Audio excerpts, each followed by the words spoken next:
જય શ્રી કૃષ્ણ મિત્રો, good morning. અને આજે આપણે જવાનું છે મેલોડી માના મંદિરે, તો છેલ્લે સુધી બ્લોગમાં બન્યા રહેજો. આજે તમને બહુ મજા આવવાની છે, તો ચલો. આપણે નીકળી ગયા આપણી ગાડી લઈને, અને આ મારી ઓવર એક્ટિંગ થઈ ગઈ.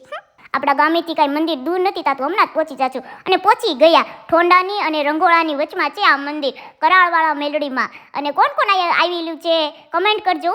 હે માં ભગવતી, હવની રક્ષા કરજો, પછી મારી કરજો, અને મારા ફોલોવર્સની રક્ષા કરજો. તો તમે જલ્દી મને ફોલો કરી દો અને યુટ્યુબમાં સબસ્ક્રાઇબ કરી દો. આ આપણે નખરા કરવા મળ્યા, નખરા ભારે પડી જાય, તમને હું પડી જાય ગાઈસ.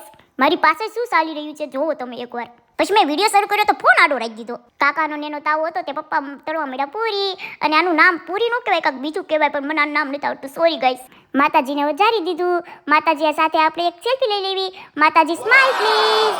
માતાજી ગાંડા ગયેલા સી માફ કરી દીધું. મારા પપ્પાને બધું બનાવતા આવડે. મારા પપ્પા વર્લ્ડ બેસ્ટ શેફ છે. હવે આપણે આપણી ડીશ તૈયાર કરી લીધી છે. હવે આપણે જમી લેવી, બહુ ભૂખ લાગી છે. તો આજનો બ્લોગ અહીંયા પૂરો કરીએ. લાઈક છે અને સબસ્ક્રાઇબ.